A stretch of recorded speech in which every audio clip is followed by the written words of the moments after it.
السلام علیکم سامعین، اسپیشل پروگرام کے ساتھ میں ہوں آپ کا اپنا میزبان قدیر بہرال ڈومکی۔ پروگرام پروڈیوسر ہیں سید عابد عباس کاظمی اور اسٹوڈیو انجینئر ہیں سلیم رضا بھٹی۔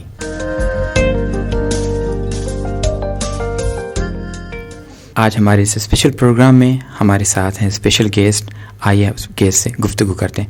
سر منیر، سب سے پہلے آپ کو ریڈیو پاکستان لارکان کے اسٹوڈیو کے آنے پر دل کی گہرائیوں سے خوش آمدید۔ آپ اپنا مختلف تعارف کروائیں۔ سب سے پہلے تو میں آپ کا بڑا ممنون اور مشکور ہوں، اور پروگرام کے پروڈیوسر سید عابد عباس کاظمی کے، اور اس کے علاوہ جو بھی ٹیم ہے آپ کے انجینئر بھٹی صاحب کے بھی میں اس کا بھی ممنون اور مشکور ہوں کہ آپ نے مجھے مدعو کیا اس پروگرام میں، اس پروگرام کا حصہ بنایا۔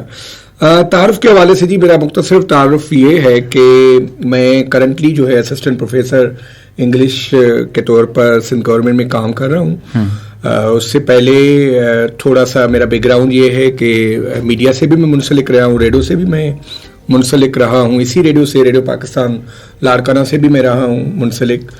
تقریباً 10 برس سے زیادہ میں نے یہاں کام کیا ہے ایز اے ریڈیو کمپیئر، اور مختلف پروگرامز بھی کیے ہیں، اور یہی ہے میرے محسن مینیٹر اور پروڈیوسر تھے سید عابد عباس کاظمی صاحب۔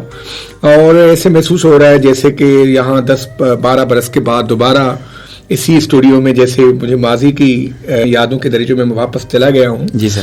اور اس کے علاوہ میں آپ کو ایک بھی بتاؤں کہ میں نے 1-2 کتابیں بھی لکھی ہوئی ہیں۔ ایک سندھی میں کتاب لکھی ہوئی ہے جس کا نام ہے زندگی فانی اور فن لافانی ادب پہ ہے، اور ابھی میرا انگلش میں ایک ناول آ رہا ہے، وہ میں نے بیسیکلی سندھی ناول سے اردو میں ترجمہ کیا ہے، اور اس ناول کا نام ہے، اور سندھی میں نام ہے واپسی۔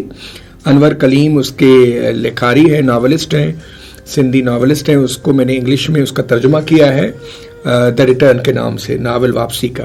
وہ انشاءاللہ ابھی دسمبر میں نومبر میں ایکسپیکٹڈ ہے کہ وہ شائع ہو جائے گا۔ تقریباً 1 برس لگا ہے مجھے اس کو ترجمہ کرنے میں، اور میں پریس انفارمیشن ڈپارٹمنٹ میں بھی رہا ہوں as a assistant information officer. 2010-11 میں نے پاکستان میں ٹاپ کیا تھا کمیشن۔ میں نے 3 کمیشنز پاس کی ہوئی ہیں، اور اللہ کا شکر ہے۔ اور ادب سب کچھ میں سمجھتا ہوں ادب ہی ہے جو ہمیں زندہ رکھتا ہے، زندہ اور جاوید رکھتا ہے، اور زندہ دل رکھتا ہے ادب۔ اسی لیے میرا ادب سے، خصوصاً انگلش لٹریچر سے بہت ایک عشق رہا ہے میرے کالج کے دنوں سے۔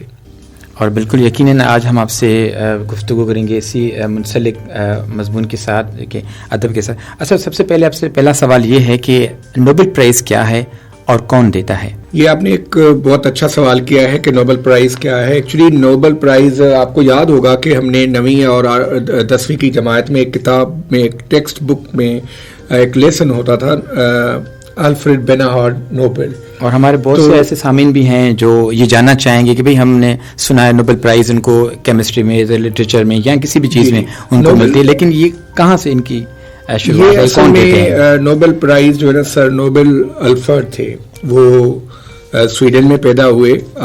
21 اکتوبر 1833 میں وہ سویڈن میں پیدا ہوئے، اور ان کا انتقال 10 دسمبر 1894 میں اٹلی میں ہوا تھا۔ تو انہوں نے ایک چیز انوینٹ کی تھی، ڈائنامائٹ۔ ڈائنامائٹ انہوں نے ہی یوزڈ اور invented dynamite to dig out some ditches, means for ditches purpose, مگر لوگوں نے ان کا غلط استعمال کرنا سیکھ لیا، تو غلط استعمال کرتے رہے لوگ، تو وہ بڑے برہم سے ہو گئے۔ بھئی یہ دیکھیں، میں نے تو ایک پیسفل چیز کے لیے اس چیز کو، ڈائنامائٹ کو انوینٹ کیا تھا، مگر لوگ جو ہیں اس کے یوزیج سے ناواقف تھے، اسی لیے انہوں نے غلط استعمال کیا۔ تو پھر یہ نوبل پرائز مختلف برانچز آف نالج میں دینا شروع ہوئے، کیونکہ وہ انجینئر بھی تھے اور بڑے بزنس مین بھی تھے اور بڑے پیسے والا شخص تھا۔ تو انہوں نے کہا کہ بھئی this is the proper way to award the certain things to people who make valuable contributions in particular fields. تو اسی لیے یہ نوبل پرائز کا who did their best in their lives in order to get some new things in their life. Yes, they can prove their work to the world. تو اس لیے Nobel price کا concept develop ہوا۔ آپ سے پوچھنا ہم ضرور چاہیں گے، ہمارے سامعین بھی جاننا چاہیں گے کہ نوبل پرائز کن کن شعبوں میں دیا جاتا ہے؟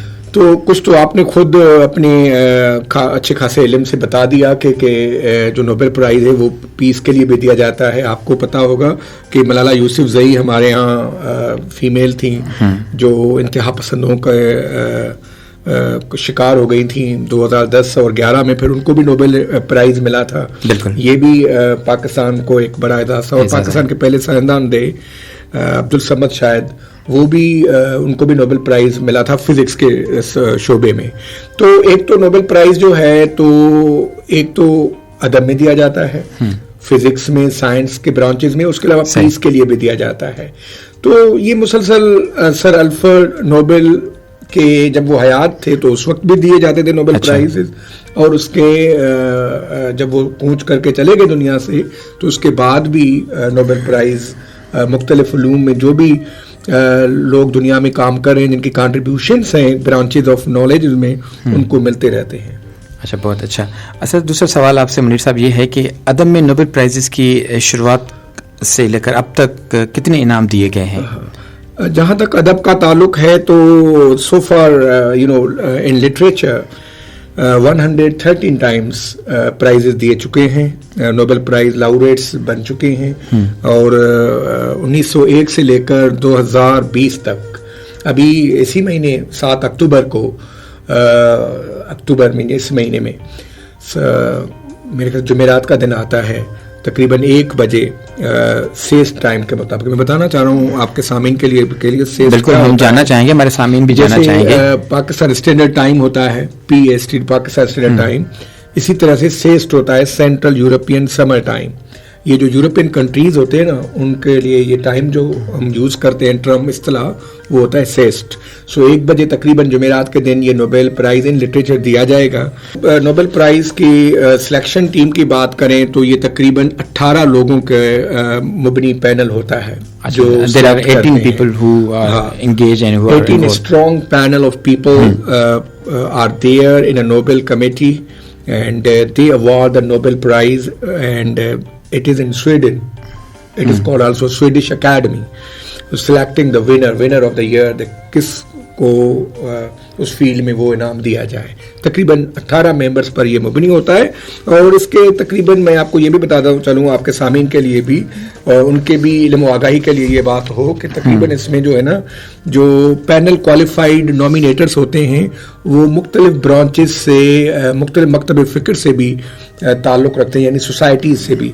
ایک تو خود سویڈش اکیڈمی کے جو ممبرس ہوتے ہیں وہ خود ہوتے ہیں, وہ تقریباً 18 میں نے آپ کو کہا ان پہ مبنی ہوتا ہے. اور دوسرے وہ لوگ ہوتے ہیں جو پروفیسرس ہوتے ہیں, لیکچررس ہوتے ہیں, جو مختلف کالجز اور یونیورسٹیز میں پڑھاتے ہیں, جنہوں نے ادب میں بڑا ایک اپنا نام جو ہے نا, اپنا لوہا منوایا ہوا ہے, وہ لوگ سلیکٹ ان میں ہوتے ہیں اس کمیٹی میں. اور تھرڈ وہ لوگ ہوتے ہیں جو نوبل پرائز لاؤریٹس ان لٹریچر پہلے تھے, یعنی فار ایگزامپل 2020 میں جو ہے امریکن پوئٹس تھیں لوئس گلک, ان کو انعام دیا گیا تھا لٹریچر کا. She was an American poetess and she was of the opinion that because her unmistakable poetic voice that without her beauty makes individual existence universal. یہ ان کا poetic voice جو تھا نا, تو یہ اس کے حوالے سے she was very famous. تو جو یعنی پہلے سے نوبل پرائز ون کر چکے ہوتے ہیں, جو بھی ہمارے لاؤریٹس ہوتے ہیں وہ بھی اس میں ہوتے ہیں. اور اچھا, وہ بھی ٹیم کے ممبر سے حصے ہوتے ہیں اکارڈنگ ٹو یو. اور وہ فورتھ وہ لوگ ہوتے ہیں جو پریزیڈنٹس ہوتے ہیں مختلف سوسائٹیز کے, تھنک ٹینکس کے, وہ بھی اس میں شامل ہوتے ہیں. جی بہترین, زبردست. اچھا, دوسرا سوال آپ سے ہے کہ نوبل پرائز ان لٹریچر اس سال کس کو ملنے کا متوقع ہے؟ کیا آپ پہلے تو میں آپ کو یہ بتا دوں تھوڑا سا, میں نے آپ 2020 میں لاسٹ ایئر جو تھا آپ امریکن پوئٹس کو انعام ملا تھا. 2019 میں پیٹر ہیڈکے کو ملا تھا جو لنگوسٹکس میں تھے. یہ ضروری نہیں ہے کہ صرف ادب میں ہی ملے, لنگوسٹکس یعنی زبان میں جنہوں نے کام کیا ہوا ہے ان کو بھی یعنی انعام ملا تھا. اور میں آپ کو ایک بات بتاؤں, جیسا کہ آپ نے سوال کیا ہے کہ اس سال جو ہے کس کا, یعنی وہ کون لکی پرسن ہے جس کا who can be the lucky person to be honored with the Nobel Prize. وہ اب اس سال یہ